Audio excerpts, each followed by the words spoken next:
Bonjour tout le monde. Notre séance d'aujourd'hui, notre séance à distance d'aujourd'hui, comme vous le voyez, c'est la séance numéro 12. C'est une séance qui va être consacrée à présenter, à expliquer le reste des agrégats de la comptabilité nationale. Souvenez-vous, dans la dernière séance à distance, la séance numéro 11, nous avons commencé une catégorie d'agrégats de la comptabilité nationale. C'était les agrégats de produits. Et nous avons dit que le principal agrégat du produit, c'était le PIB, le produit intérieur brut. Nous avons vu les différentes expressions du PIB, nous l'avons expliqué, les différentes composantes.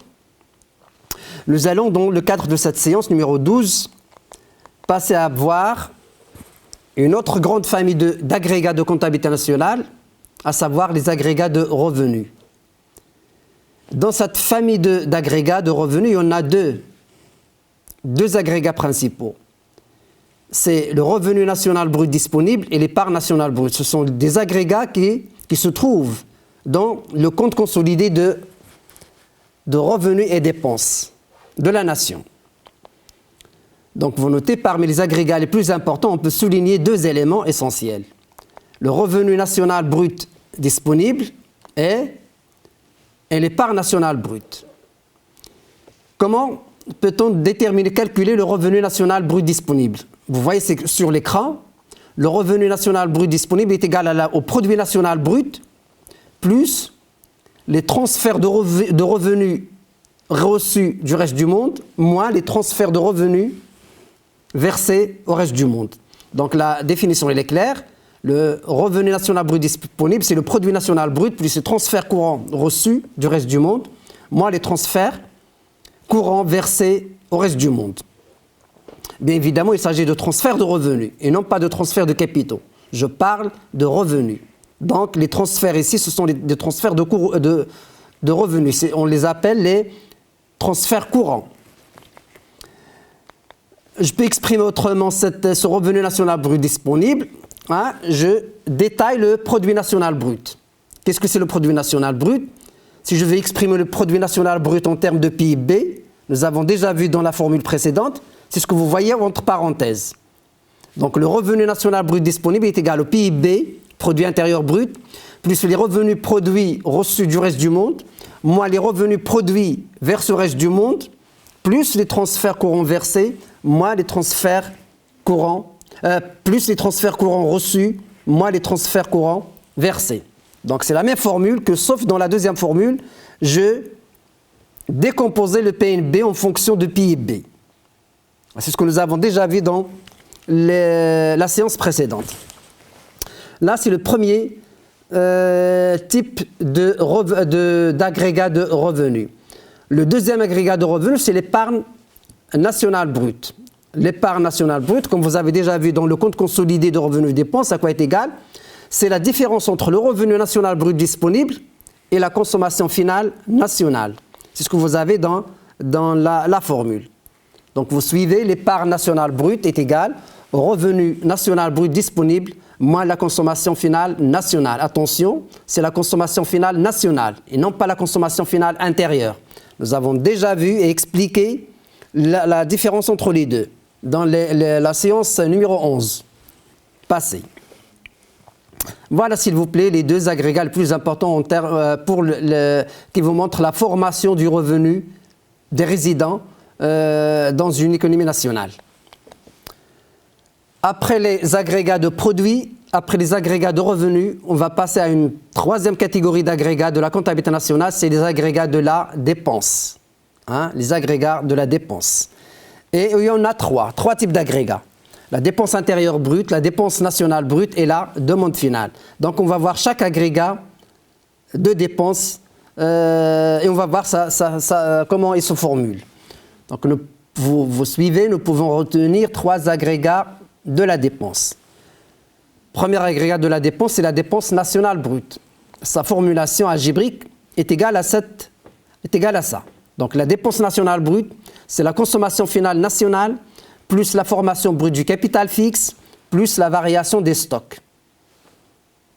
Donc, où est-ce qu'on peut trouver cet agrégat? C'est au niveau de l'équation d'équilibre. Hein? Donc, cet agrégat de la dépense, il se trouve au niveau de l'équation d'équilibre des biens et services que nous avons déjà vu dans les séances précédentes. Je vous renvoie au chapitre des opérations sur les biens et services. Vous regardez au niveau de l'équation d'équilibre et vous allez voir. Donc, la dépense nationale brute, c'est la consommation finale nationale plus l'investissement qu'on appelle la formation brute du capital fixe plus la variation des stocks. Bien sûr, qu'est-ce qu'elle exprime la dépense nationale, comme vous voyez? Donc, elle vous exprime la partie du PIB consommée à titre final par les résidents. Hein? C'est le pourcentage du PIB consommé par les résidents à titre final, aussi bien sur le territoire économique national que dans le reste du monde. C'est l'expression économique, c'est la signification économique, je veux dire, de la dépense nationale brute. Je vais voir maintenant la dépense intérieure brute. C'est la même chose, sauf avec certaines différences. Il faut insister sur les différences pour les nuancer. La dépense intérieure brute est égale à la consommation finale des résidents sur le territoire économique national. Donc, ce n'est pas toute la consommation finale, c'est une partie de la consommation finale nationale. C'est la consommation finale des résidents sur le territoire uniquement, plus la formation brute du capital fixe, plus la variation des stocks. Donc la différence entre la dépense nationale brute et la dépense intérieure brute se situe au niveau de la consommation finale. La première, c'est la consommation finale des résidents, aussi bien sur le territoire que dans le reste du monde. Par contre, dans la deuxième, il comporte uniquement la consommation finale des résidents sur le territoire. C'est-à-dire qu'on soustrait la consommation finale des résidents dans le reste du monde, notamment les touristes marocains. La signification économique, voilà, c'est la partie du PIB consommée à titre final par les résidents uniquement sur le territoire national. Donc, vous comparez les deux formules et vous insistez sur la différence pour ne pas les confondre. Dernier élément des agrégats de la dépense, c'est la demande finale. La demande finale, il se trouve dans l'équation, donc on peut le retrouver dans l'équation d'équilibre des ressources et emplois, des biens et services, mais l'équation d'équilibre en volume, à quoi est égale la demande finale, est égale à la consommation finale. Là, c'est un peu différent. Donc, dans les dépenses nationales, je parlais de la consommation finale nationale. Et ici, je parle de la consommation finale intérieure. Et vous avez déjà la définition de la consommation finale intérieure, plus la FBCF, plus les stocks, plus les exportations. Donc, la définition, elle est claire. C'est une partie de l'équation d'équilibre des ressources et emplois des biens et services. C'est ce qu'on appelle la demande finale. C'est les postes, les 4 postes de la demande finale. La signification économique, vous voyez, c'est la partie du PIB consommée à titre final. Très bien, nous avons terminé avec les agrégats. Nous allons passer au chapitre numéro 8. C'est un chapitre qui concerne les ratios. Les ratios. Et on va voir les principaux ratios de la comptabilité nationale marocaine. Donc, qu'est-ce qu'un ratio? La définition d'un ratio. Un ratio, c'est quoi? Un ratio, c'est un rapport entre deux grandeurs macroéconomiques qui permet de mesurer la relation entre ces grandeurs. Donc, un ratio, c'est un rapport entre deux grandeurs économiques x et y qui permet d'établir la relation entre x et y. C'est ça un ratio. Donc un ratio est un rapport qui permet de mesurer la relation entre deux grandeurs macroéconomiques x et y. Donc vous mettez x, donc soit x, y, deux grandeurs macroéconomiques, vous divisez l'une sur l'autre, là, c'est un ratio. Et on va voir les différences. Donc au niveau de la comptabilité nationale marocaine, on peut faire la différence entre deux types de ratios. Les ratios d'ordre interne et les ratios du commerce extérieur. Nous allons voir les principaux ratios internes. Donc vous suivez, on peut faire la différence entre ratios d'ordre interne et externe. Les ratios d'ordre externe, ils concernent notamment le commerce international, le commerce extérieur du Maroc. on va voir dans un grand 1 les ratios d'ordre interne. Le premier ratio, c'est le taux d'investissement. Hein, le taux d'investissement d'un pays. C'est quoi? Le taux d'investissement sur la FBCF sur le PIB. Donc vous voyez, le taux d'investissement, c'est la division de la formation brute du capital fixe de tous les secteurs résidents sur le PIB. Le PIB, c'est déjà vu, vous le connaissez. Donc lorsque vous divisez la FBCF sur le PIB, vous obtenez ce qu'on appelle le taux d'investissement d'un pays. Et c'est très significatif ce taux qui vous montre est-ce que l'investissement est important dans un pays. Donc c'est l'importance de l'investissement par rapport au PIB. Hein? Sachant que l'investissement, c'est le moteur de la croissance économique. Il n'y a pas de croissance économique sans investissement. C'est l'investissement qui permet d'insuffler la dynamique de la croissance économique. Et donc, c'est un ratio très significatif pour un pays. Après le taux d'investissement, on va voir un autre ratio, le taux d'autofinancement. Le taux de financement, c'est un ratio, si vous voulez, qui permet de calculer la partie de l'investissement financé par les ressources propres d'un pays. C'est également un ratio très significatif. Donc, c'est l'épargne nationale brute sur l'investissement, sur la formation brute du capital fixe. Donc, il mesure la partie de l'investissement qui est financée par les ressources propres du pays. C'est ce qu'on appelle au niveau microéconomique, au niveau de l'entreprise, c'est ce qu'on appelle l'autofinancement. Donc là, c'est une sorte d'autofinancement. Mais à l'échelle macroéconomique, à l'échelle de tout un pays. Donc il exprime il mesure la partie de l'investissement financé par les ressources propres du pays. On va voir un autre taux, c'est le taux de valorisation. Le taux de valorisation, c'est la valeur ajoutée brute de tout le pays sur la production. Autrement dit, c'est le PIB sur la production. Parce que la valeur ajoutée brute, le PIB, c'est la somme des valeurs ajoutées de tous les secteurs. Et à l'échelle macroéconomique, la valeur ajoutée devient le PIB. Donc c'est comme si vous faites la division du PIB sur la production. Ça vous donne le taux de valorisation. Ça veut dire quoi le taux de valorisation? Appelé également le taux de transformation. Il vous donne la valeur que vous avez ajoutée aux matières premières en produisant d'autres produits. C'est ce qu'on appelle, c'est le processus d'élaboration de la valeur ajoutée. Et bien sûr, ce taux de valorisation est très important dans les activités capitalistiques, dans les activités de pointe, dans les activités industrielles. Donc c'est là où on crée la grande partie de la valeur ajoutée.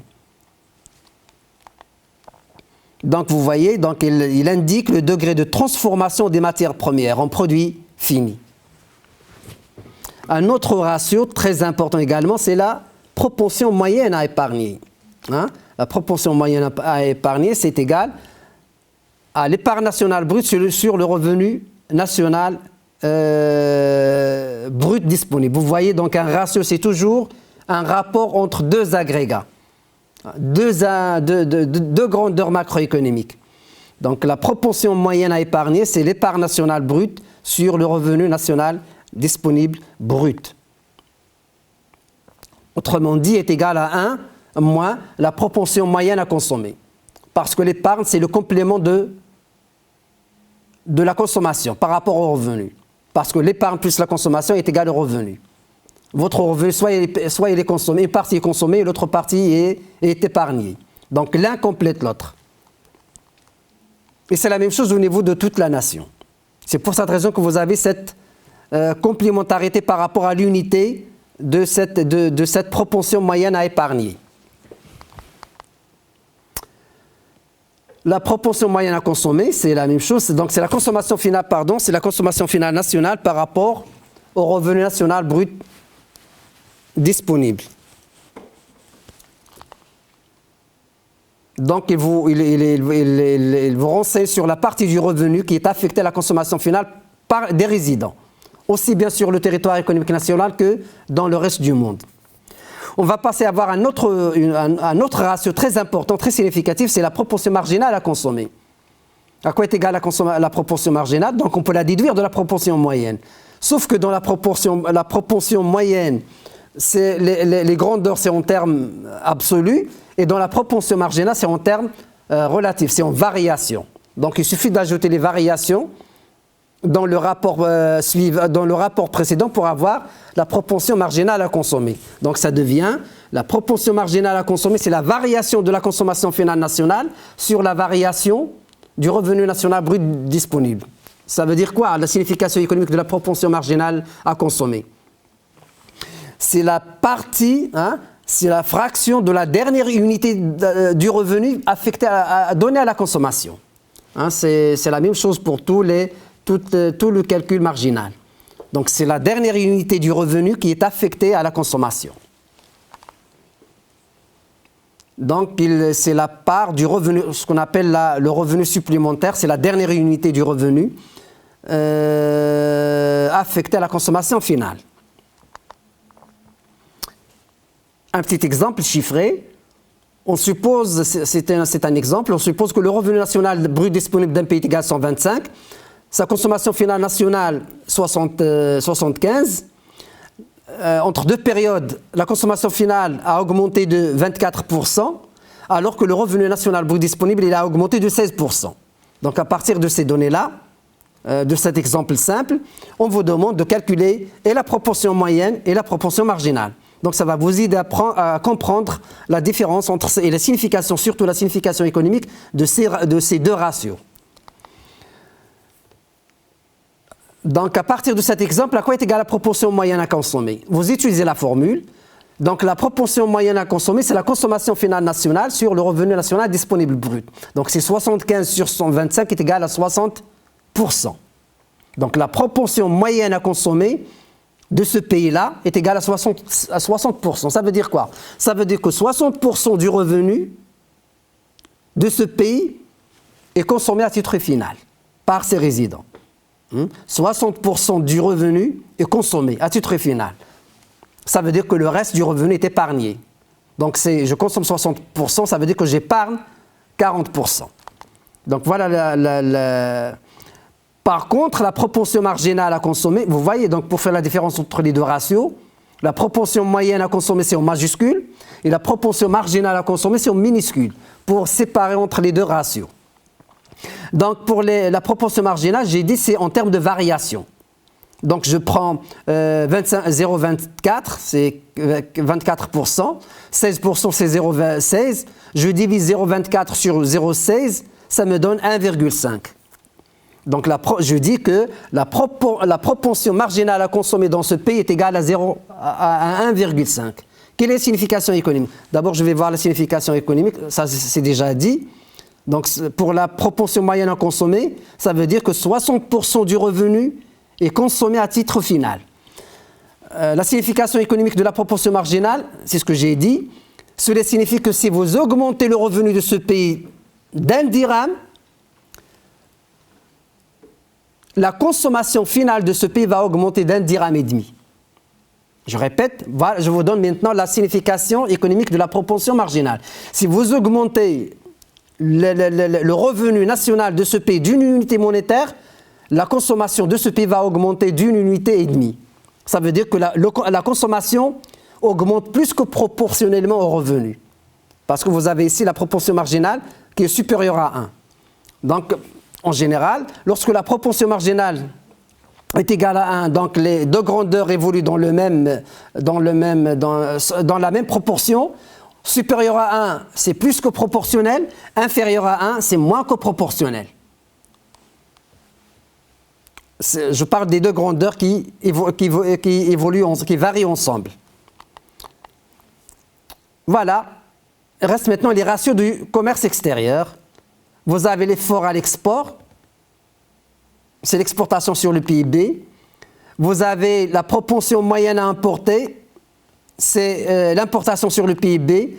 Vous avez la proportion marginale à importer, c'est en termes de variation, c'est la variation de l'importation sur la variation du PIB, c'est comme la consommation. L'élasticité, l'élasticité de l'importation par rapport à PIB est égale à la variation de l'importation sur la variation du PIB sur l'importation sur Le PIB, ça veut dire est égal à la proportion marginale à importer sur la proportion moyenne à importer.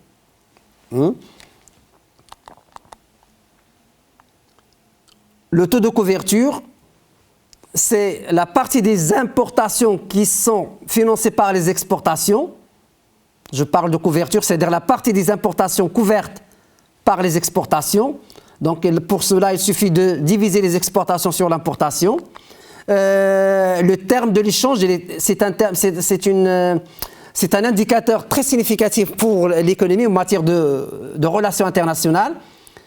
L'indice à quoi est égal le terme de l'échange d'un pays est égal à l'indice de valeur des exportations sur l'indice de valeur des importations. C'est comme ça qu'on calcule le terme de l'échange d'un pays. Vous prenez l'indice de valeur des exportations, vous le divisez à l'indice de valeur des importations et vous obtenez le terme de l'échange. La signification, si l'indice des termes de l'échange est supérieur à 1, il est donc favorable pour l'économie en question. S'il est inférieur à 1, bien évidemment, il est défavorable. Ça veut dire que les importations sont plus chères, les importations du pays sont plus chères que les exportations. On peut donner un petit exemple chiffré pour vous aider à comprendre. On vous donne l'indice de valeur des exportations d'un pays, 135 par exemple, l'indice de valeur des importations de ce pays, 112, et on vous demande de calculer l'indice de terme de l'échange. Donc c'est simple, vous divisez 135 sur 112, vous allez trouver 1,2. 1,2 est supérieur à 1, donc par définition, c'est un terme de l'échange qui est favorable à cette économie, parce qu'il est supérieur à 1. Donc la conclusion, il est donc favorable pour le pays considéré.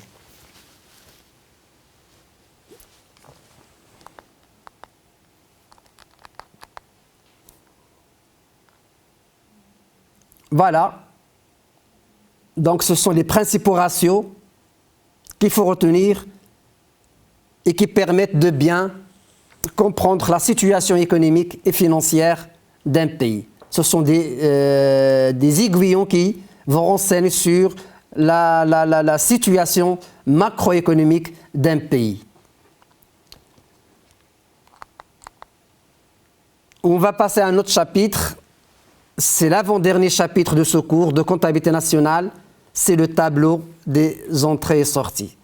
On va laisser ce chapitre jusqu'à la prochaine fois, Inch'Allah. Je vous remercie et à bientôt.